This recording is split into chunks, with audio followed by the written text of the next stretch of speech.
No decorrer do martírio da Segunda Guerra Mundial, os cientistas mais brilhantes da Alemanha apressaram-se a criar um arsenal de novas e terríveis armas de destruição em massa. Uma aeronave transatlântica invisível ao radar, chamada Ave de Prata. Um raio de morte invisível, como os que se vêem na ficção científica. Foguetes, discos voadores e até uma bomba atómica. 70 anos envolvidos. Documentos nazis há muito secretos revelam os planos secretos para estas e muitas outras armas devastadoras e impressionantes. São as obras-primas de uma busca desesperada para aterrorizar a América e os seus aliados, vencer a guerra e dominar o mundo durante milénios.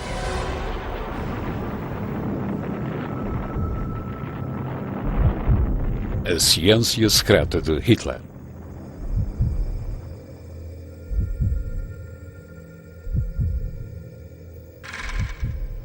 Abril de 1945. A guerra contra a Alemanha chega ao fim e o Terceiro Reich emerge vitorioso. O voo de Hitler até Nova Iorque é escoltado por jactos supersónicos e recebido com celebrações de vitória, tais como as que se verificaram na França ocupada.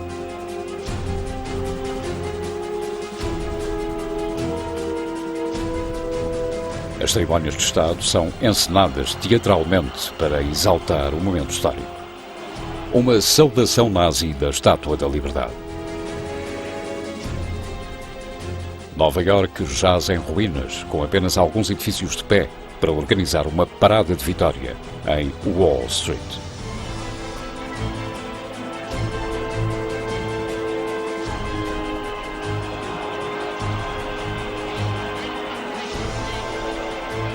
É o pesadelo em que a Segunda Guerra Mundial se podia ter transformado graças à equipa maravilha de Hitler, composta por centenas de génios científicos.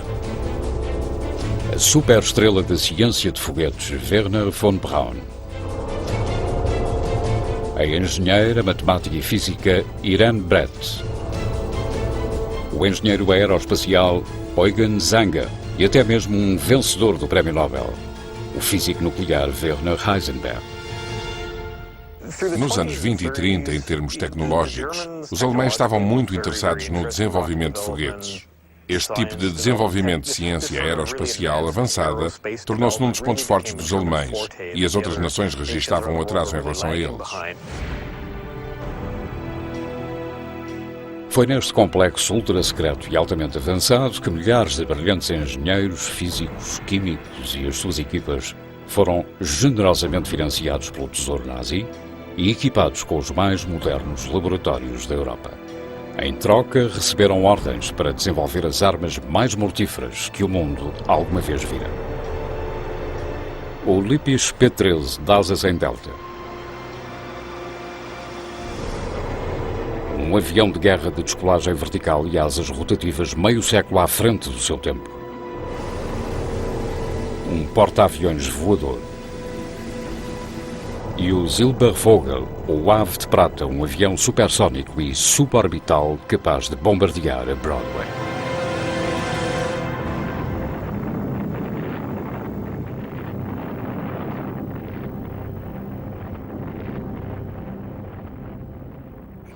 Eles podiam ter lançado um ataque à América, mergulhado os bombardeiros no oceano, largado várias toneladas sobre Nova Iorque, quem sabe? Nós não tínhamos quaisquer defesas antiaéreas que os pudessem travar. A Ave de Prata nunca saiu do papel, mas ainda hoje se mantêm algumas questões por responder. Como é que os cientistas alemães obtiveram um avanço tecnológico tão grande sobre os seus inimigos? Qual é a ciência por detrás destas máquinas? E até que ponto o gênio da ciência nazi colocou Adolf Hitler à beira da vitória?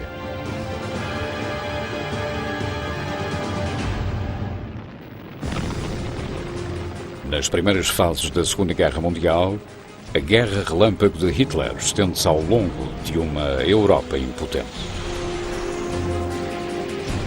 A Alemanha é a primeira nação moderna a apostar forte na ciência e na tecnologia, como via rápida para o domínio mundial.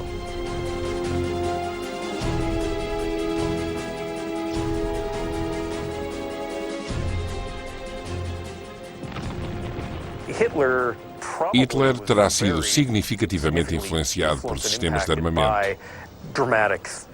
Os alemães tendem a ter uma filosofia de qualidade em vez de quantidade e sentiram que a qualidade superior iria virar o jogo a favor deles. No fundo, tratava-se de uma extensão da mentalidade de Hitler. Hitler usou a ciência para conceber, testar e, em alguns casos, implementar uma série de invenções fascinantes e assustadoras.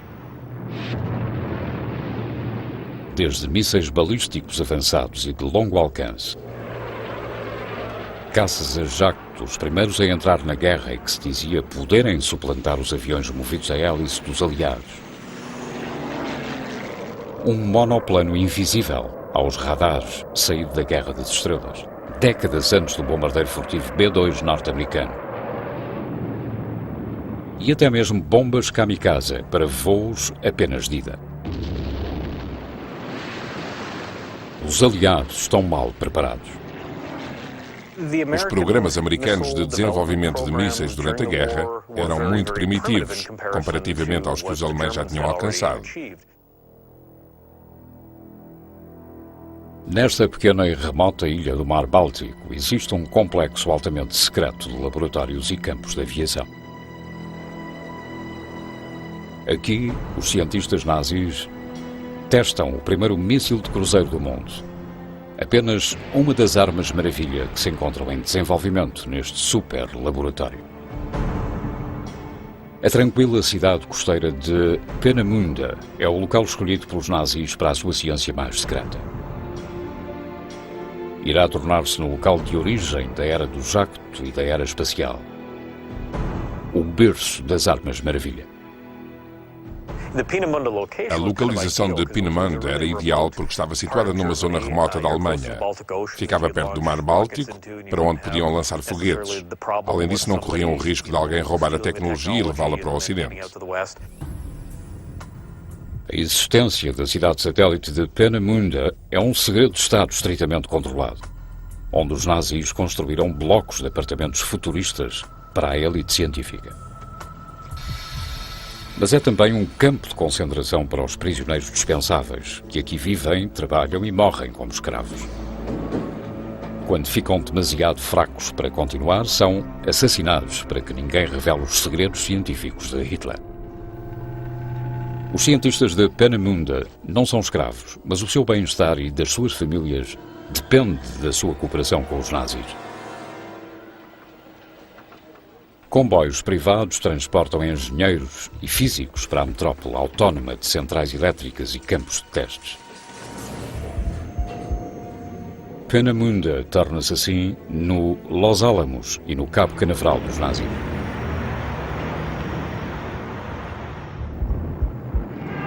Em 1943, Alemanha.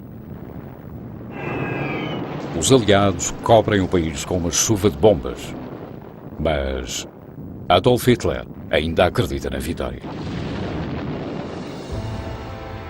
Os nazis planeiam um arsenal de novas e terríveis armas de destruição massiva com capacidades e alcance tão avançados que nem sequer a América será poupada. Hitler encarrega o seu ministro da propaganda de unir o povo germânico rumo à vitória e à vingança.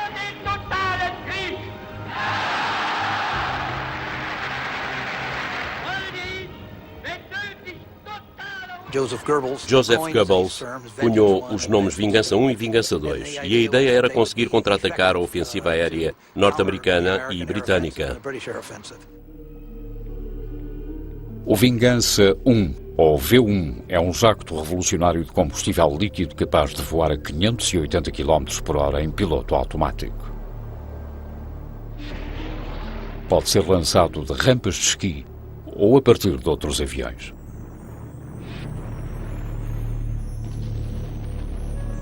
Um sofisticado sistema de girocompasso guia-o na direção do seu alvo. O V1 recebe a alcunha de bomba zumbido devido ao ruído intenso criado pelo seu motor.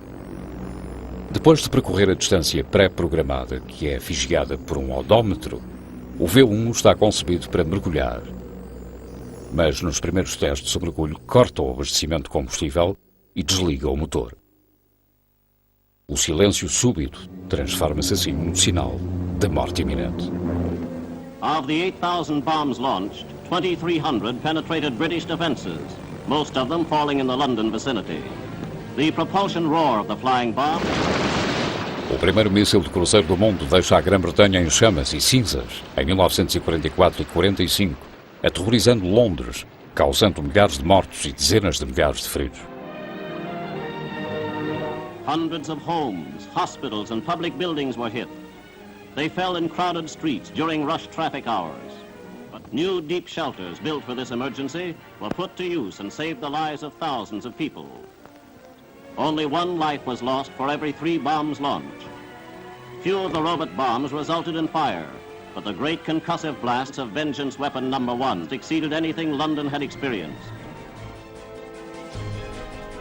Parte obra-prima tecnológica, parte triunfo militar, a ciência secreta de Hitler dá os seus frutos. Mas existe um grande problema: a precisão.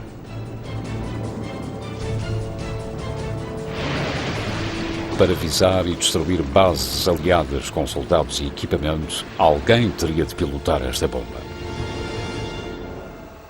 Enquanto Hitler promete à nação que os seus foguetes irão alterar o sentido da guerra, os engenheiros adicionam um assento e controlos rudimentares à V1, criando o Reichenberg, uma aeronave suicida alemã. Construíram-se centenas, mas nenhuma delas chegou a entrar em combate. Eram difíceis de controlar. A colocação de um piloto teria assegurado alguns danos, mas o potencial do avião em termos de velocidade máxima, alcance, resistência ou capacidade de atingir o alvo era pouco significativo para vencer a guerra. Décadas mais tarde, os planos originais do Reichenberg reaparecem num arquivo privado. Nesta pequena garagem da Baviera, a ciência secreta de Hitler volta a ganhar vida com a construção de várias armas para museus. Os técnicos bávaros consideram as juntas soldadas de qualidade inconsistente, o que sugere que algumas foram feitas por técnicos experientes e outras por prisioneiros exaustos de campos de concentração.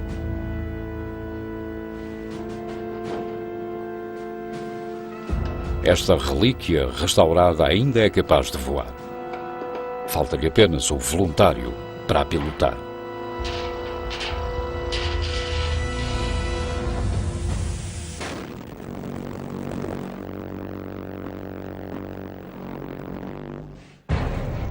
Para os cientistas de Hitler, nenhum conceito é demasiado futurista, nenhum sistema de propulsão ou de desenho de asa é demasiado bizarro. Alguns irão voar, outros irão falhar. Muitos ainda perduram nas zonas de guerra do século XXI.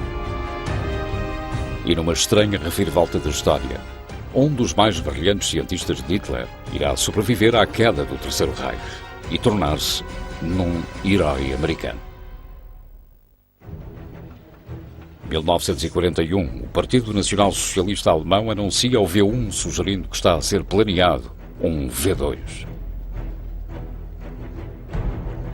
No complexo secreto nazi de Peenemünde, os engenheiros inauguram a era espacial graças a um jovem e brilhante físico, o Dr. Wernher von Braun, e ao seu foguete A4, mais conhecido por V2. Para Wernher von Braun, o V2, a arma de vingança, era uma peça de artilharia que iria cair algures em Inglaterra e matar alguns ingleses. Mas não era esse o seu objetivo. O seu objetivo era provar que a aerodinâmica, o poder, a implosão, o arrefecimento, todas estas coisas eram necessárias para alcançar o espaço. Ele queria ver o homem no espaço. Era uma paixão que o consumia. Eram as suas ideias de engenharia que o impulsionavam. Von Braun recebe o seu próprio laboratório e equipa de especialistas numa altura em que a ciência espacial é pouco mais do que um passatempo escolar nos Estados Unidos da América. Deste trabalho nasce o primeiro míssil balístico de longo alcance do mundo, o imparável foguete de retaliação V2. In September of that same year, 1944, the Germans also began their firings of the vastly superior V2, which was powered by a real liquid fuel engine. Military rockets in a rudimentary form had been used for centuries, but their propulsion was by the use of gunpowder. In this new era, it was the Germans who realized that the liquid fuel rocket could be put to military use, that it could be given impressive range and great destructive power.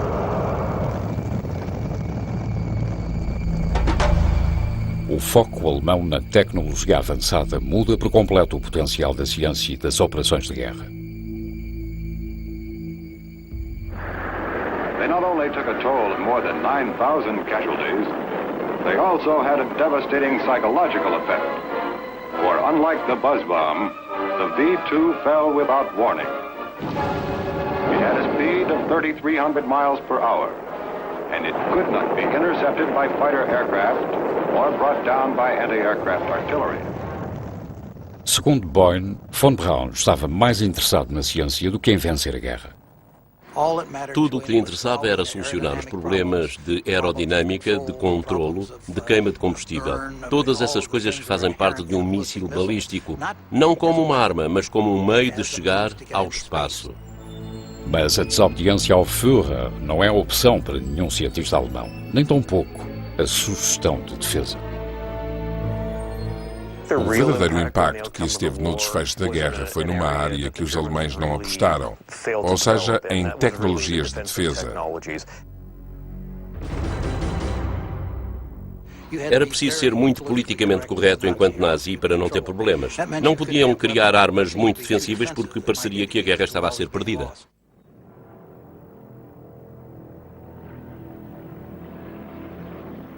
Mas a verdade é que a Alemanha estava a perder a guerra. Em 1944, aviões norte-americanos atacam uma coluna militar nazi que transporta uma arma maravilha que poderia ter feito a diferença, caso tivesse sido implementada.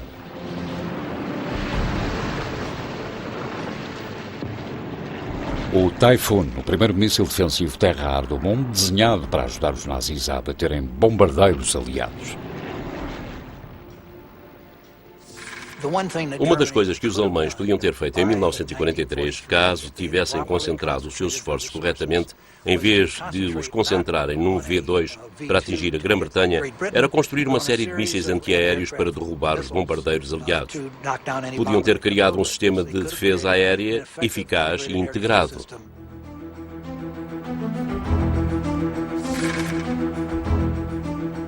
Os primeiros testes do Typhoon foram conduzidos na Estação 4, em Peenemünde, em 1944. É uma arma económica e revolucionária constituída por um simples tubo de aço com cerca de 2 metros, ocupado por uma mistura de ácido nítrico e combustível sintético, capaz de viajar mais de 10 km em apenas 14 segundos. Em 1945, planeava-se construir mais de 1 milhão. Mas isso não aconteceu. Estava claramente além das suas capacidades. Estavam absortos na ideia de que tinham vencido a guerra ou que iriam perpetuá-la enquanto pudessem, para se manterem no poder o máximo de tempo possível. Nunca concentraram os seus recursos, nunca permitiram que as pessoas que podiam ter feito estas coisas se juntassem para as fazerem. Havia demasiada desconfiança, demasiada política partidária. Esta simulação de computador mostra-nos o aspecto que a base móvel de lançamento do Typhoon teria depois de construída. Um artefacto de ciência secreta que ainda hoje perpetua a mística da arma maravilha. Estes técnicos estão a construir apenas um Typhoon e não os milhões com que a Alemanha sonhava limpar os seus céus de bombardeiros aliados. No final de contas, é a criatividade das armas nazis e não o seu número que viria a impulsionar o mundo mais depressa e mais alto do que nunca.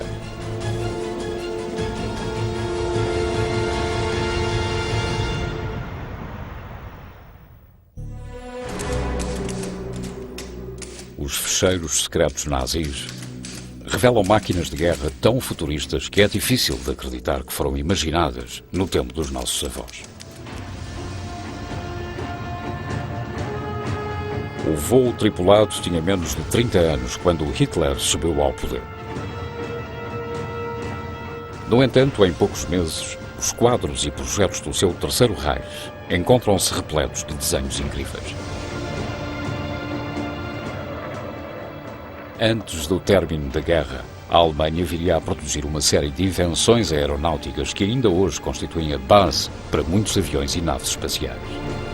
O Arado 234, o primeiro bombardeiro turbojacto operacional do mundo e o jacto mais avançado do seu tipo.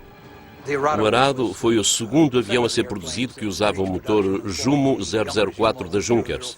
Era um avião muito leve, simples e aerodinâmico, que exigia bastante do piloto. O piloto tinha de ser o bombardeiro, o navegador e o atirador, mas era eficaz. Era fácil de pilotar e relativamente fácil de manter. Foi utilizado em pequenos números, mas era um avião que qualquer país se orgulharia de ter nas suas fileiras. Ainda antes, houve as muitas maravilhas do Dr. Alexander Lippisch, natural de Munique, que desenhou uma série de planadores com asa delta na década de 30, que conduziram à introdução do interceptor Messerschmitt Me-163 Comet e ao mais conhecido Messerschmitt Me-262, o primeiro jacto de combate operacional capaz de ultrapassar qualquer caça aliado em mais de 160 km por hora. É considerado o avião germânico mais avançado a entrar em combate. Muitas das coisas que eles tentavam fazer eram coisas que tinham de fazer. Com a invasão da França, os alemães viram-se perante uma situação na qual o seu território ia ficando cada vez mais reduzido. Por isso começaram a virar as suas atenções para um avião de descolagem vertical. Queriam caças que pudessem subir verticalmente para atacar as esquadrilhas americanas, porque não tinham tempo para fazê-los deslocar normalmente.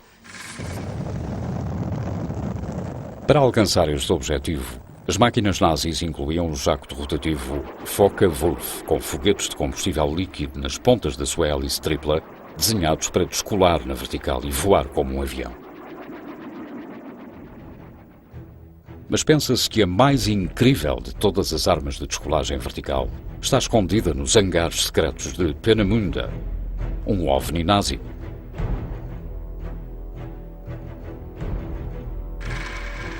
Um artigo da revista alemã Der Spiegel revela mais tarde a invenção secreta que Rudolf Schriever planeia para as SS da vizinha Checoslováquia.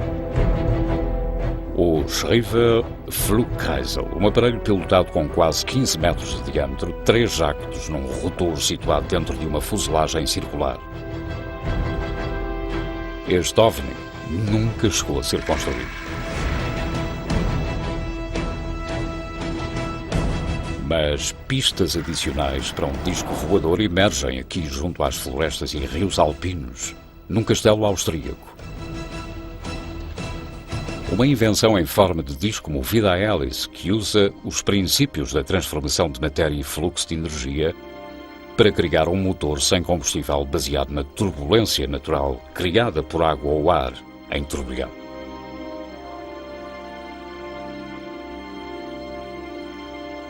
Jörg Schauberger diz que o conceito do seu avô para um sistema de propulsão totalmente novo transformou os rumores de um OVNI em realidade.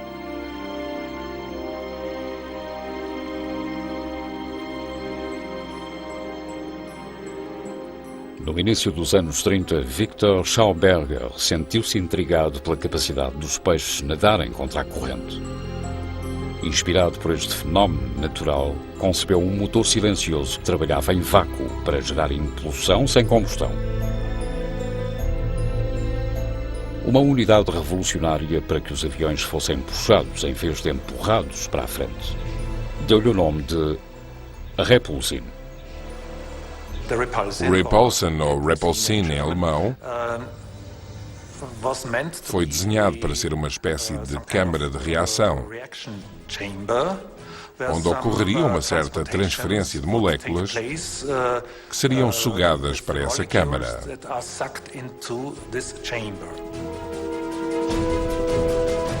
Ainda hoje, o austríaco estaria à frente do seu tempo. Na Segunda Guerra Mundial, a sua invenção estava em consonância com a busca de Hitler por armas maravilha.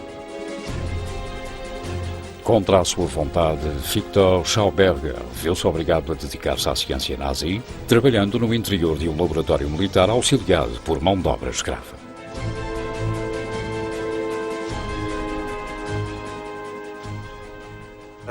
Não existe nenhuma arma neste Repulsin. Ele pretendia apenas que fosse um sistema de propulsão e não uma arma.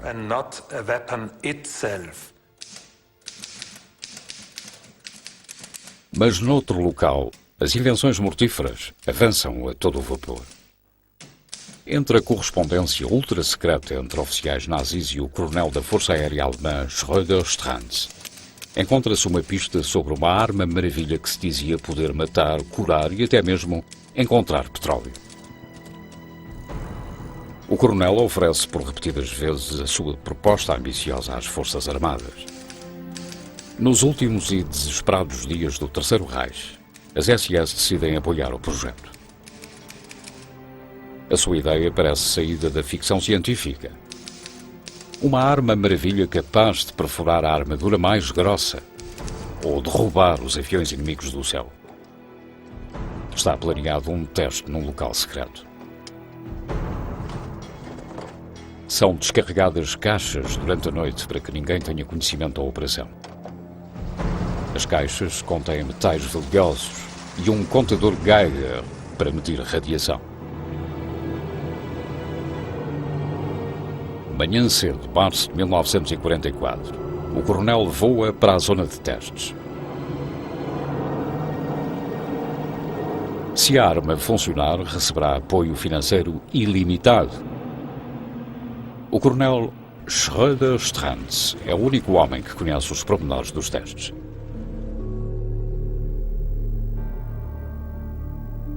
Uma pedreira no meio da floresta das montanhas Harz. Os documentos não revelam o seu aspecto, apenas que a sua parte frontal em forma de canhão dispara um raio invisível. O coronel Schröder Strantz inventou um feixe de raios-x. Usando o conhecimento técnico disponível na altura, teria tido esta configuração. Apesar da escassez causada pela guerra, os cientistas nazis continuam a ter acesso a metais valiosos e a instrumentos de medição que por esta altura já eram extremamente raros. Um teste confirma que a arma dispara um feixe de radiação que pode ser detectado a 40 km de distância. As SS e o coronel Strantz são bem-sucedidos.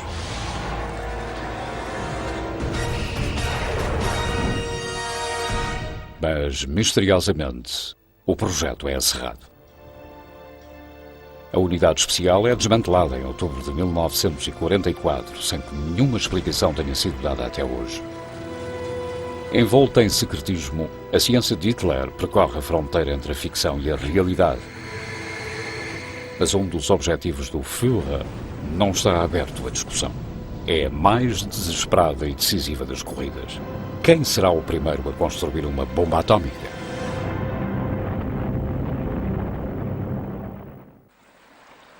1943. Enquanto os cientistas prosseguem o seu trabalho na cidade secreta do Báltico, a maré da guerra continua a virar-se contra o Terceiro Reich. No leste, o exército alemão é rechaçado em Stalingrado. A invasão de Hitler à Rússia dá lugar ao pânico, à chacina e à retirada.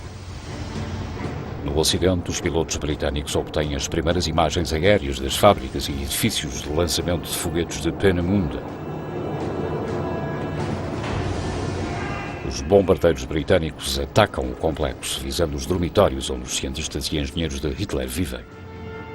Morrem centenas. De certa maneira, Peenemünde nunca recuperou totalmente. Perderam pessoas essenciais, cientistas e equipamento de investigação.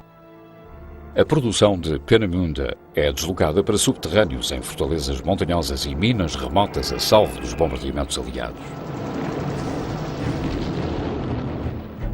Stuttgart, 1944. Os nazis planeiam a derradeira arma para vencer a guerra. Uma bomba atómica. Uma equipa de cientistas alemães tenta desvendar o segredo da fissão nuclear para produzir energia elétrica. Do outro lado do mundo, físicos em Los Alamos, Novo México, procuram atingir a mesma meta, usando urânio radioativo do oeste americano para criar a primeira arma nuclear do mundo.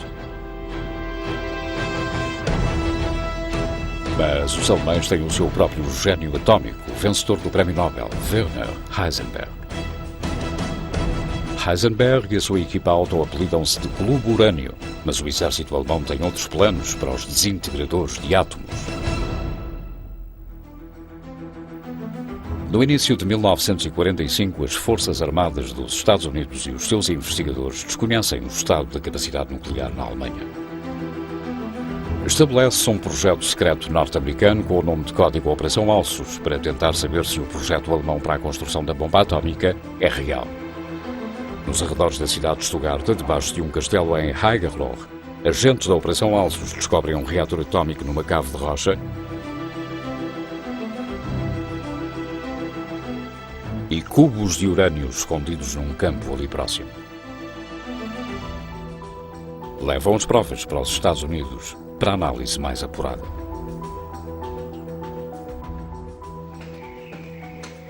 Meses antes, chegam a este mesmo castelo medieval carregamentos clandestinos de água pesada, um ingrediente indispensável para a energia nuclear, vindos da Noruega ocupada, apesar das valorosas tentativas da resistência norueguesa de impedir que chegasse à Alemanha. Um código secreto revela a quantidade de deutério existente em cada bidão. O deutério, um isótopo do hidrogênio, torna a água 10% mais pesada. Os nazis planeiam combinar este carregamento de água pesada com os cubos de urânio para darem início à era nuclear. Em cada uma das frentes, desde a tecnologia furtiva ao poder nuclear, o desejo de Hitler por sucesso científico é alimentado pelo sonho nazi de um Reich global. Um império germânico com a duração de 1000 anos, onde um vasto sistema ferroviário liga os principais centros de poder, desde a Sibéria a Moscou, passando por Paris e Berlim. Berlim, a capital, viria a mudar o seu nome para Germânia.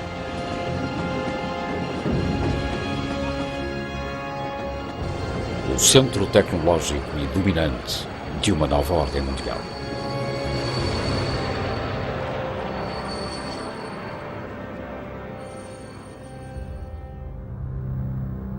Mas, em março de 1945, o sonho começa a desvanecer-se rapidamente e Hitler torna-se cada vez mais desesperado.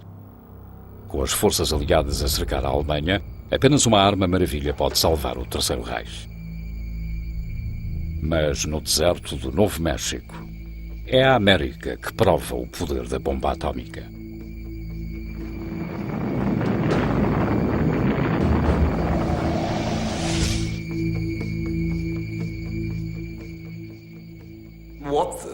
No final da guerra, os aliados estavam muito interessados na bomba atómica alemã. Até onde tinham ido eles? Era esta a grande questão.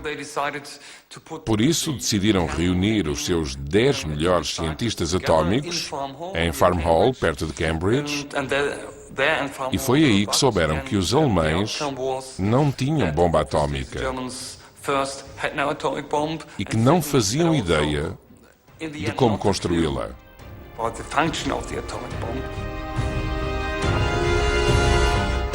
Mas o que foi feito das armas maravilha dos nazis que saíram do papel e onde se encontram hoje?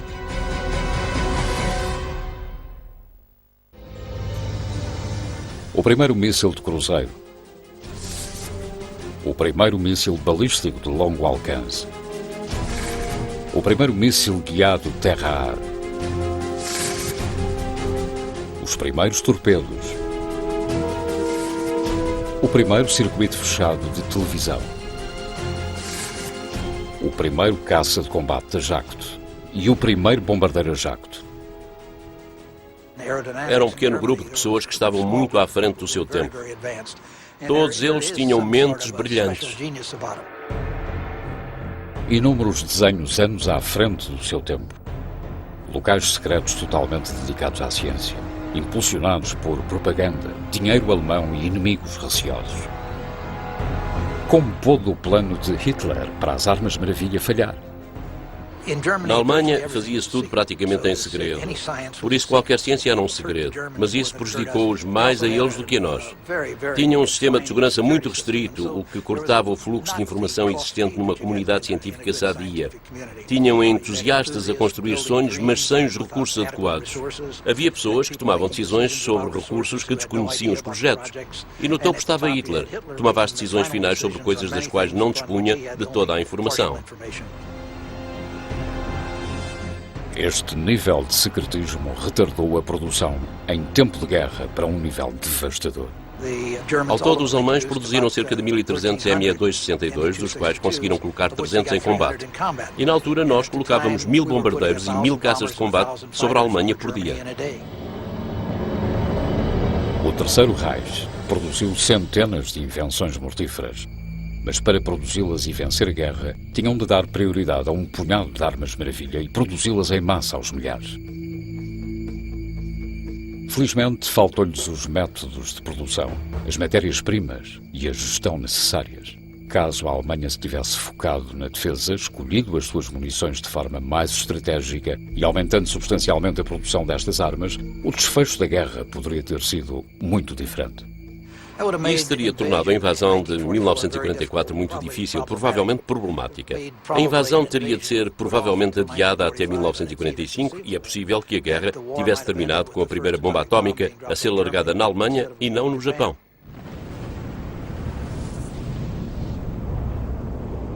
Mas tal não aconteceu.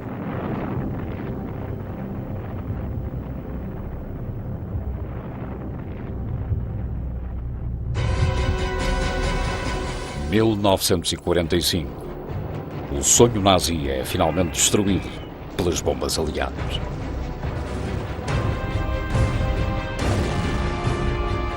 Hitler e o seu ajudante Himmler cometem suicídio. Nos julgamentos de Nuremberg, os nazis enfrentam a sua própria sentença de morte.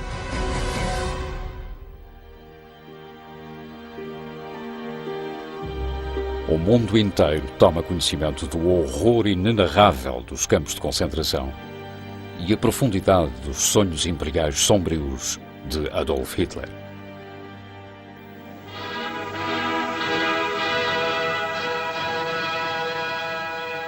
Sonhos que se teriam estendido muito além da Europa. Os ataques à América tinham sido delineados desde 1939. Neste cinejornal alemão, os nazis focam-se no poder aéreo de longo alcance sobre os Estados Unidos como parte do projeto América Bomba.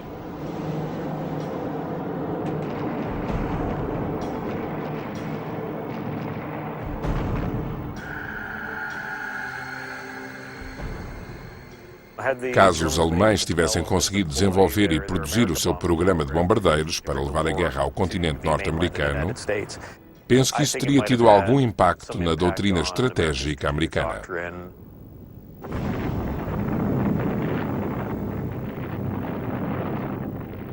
Especialmente se esses bombardeamentos tivessem sido nucleares.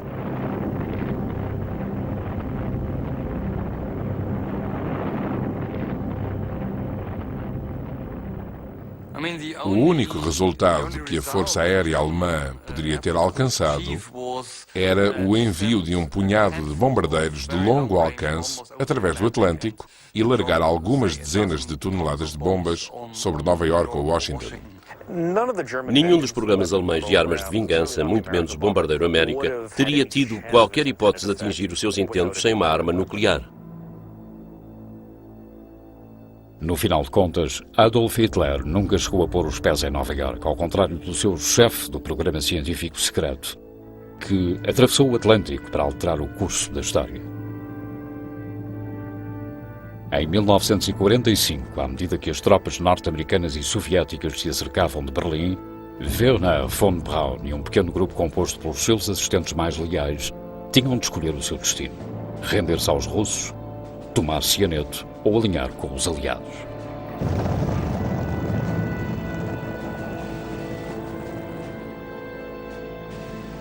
escolheram a América e von Braun ficou imediatamente responsável pelo recém-criado programa de mísseis norte-americano.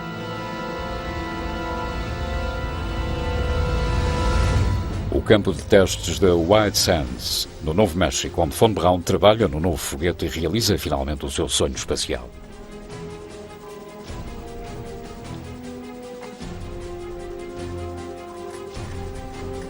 Depois de ter escapado do ambiente sombrio de Peenemünde, o criador do mortífero V2 passa o resto da sua vida em serviço leal ao seu novo país. Graças a von Braun, a América vence a corrida espacial e coloca um homem na Lua. Yes, we see it. We see it. Here it is. Okay, engine stop. Houston, Tranquility Base here. The Eagle has landed. Roger, Tranquility. We copy you on the ground. You got a bunch of guys about to turn blue. We're breathing again. Thanks a lot. Esse foi provavelmente o principal feito das mentes de Peenemünde. Wernher von Braun é sem dúvida o mais importante engenheiro aeroespacial americano do século. Muitos defendem que foi o maior engenheiro aeroespacial do mundo. Portanto, com os cientistas alemães e o conhecimento que trouxemos para os Estados Unidos na década de 40 e início de 50, podemos criar um argumento sólido e indisputável de que houve uma espécie de linha direta desde Peenemünde até à Lua através de Wernher von Braun. Contudo, os foguetes não são os únicos descendentes da ciência secreta de Hitler. Na década de 1950, depois de descodificar milhares de documentos nazis capturados, a Força Aérea dos Estados Unidos realiza testes de voo secretos de aparelhos voadores que se assemelham às incríveis máquinas presentes nas pistas e nos estiradores de Peenemünde. The flying wing can carry a larger load faster, farther and with greater economy than conventional airplanes of similar size and power. Few men indeed can see the flying wing in operation without saying, the plane of tomorrow is flying today. Se fosse em tempo de paz, se a guerra não tivesse rebentado e eles empreendessem o mesmo esforço, teríamos visto aviões a jato alemães antes dos britânicos. O avião espacial futurista e mortífero chamado Ave de Prata, desenhado pelos engenheiros alemães Zanger e Barrett, nunca chegou a ser construído. Mas os atuais vai-vens espaciais e quase todos os motores a jacto ainda usam os princípios por eles estabelecidos. Em paralelo com o trabalho de von Braun com o V2 e o tipo de combustível que ele usava no V2, combustível líquido, esses motores foram mais tarde usados nos Estados Unidos pela Bell e outras empresas. Após a guerra, viriam a surgir variações muito mais sofisticadas, como é o caso do X-15. Ainda hoje, o X-15 de grande altitude propulsionado a jacto mantém o recorde para a maior velocidade alguma vez atingida para um avião pilotado, levando a humanidade até à fronteira do espaço exterior em cada voo.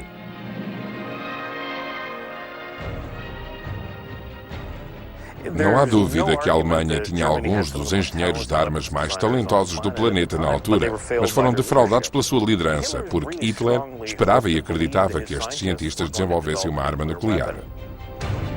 Mesmo sem energia atómica, os nazis alcançaram avanços científicos sem precedentes. Tudo em nome da guerra. Penso que temos sorte por os alemães não terem conseguido organizar e focar os seus programas por forma a interferir na campanha de bombardeamentos estratégicos dos aliados, naquele que foi um raio de esperança que deram à democracia. Versão portuguesa via satélite.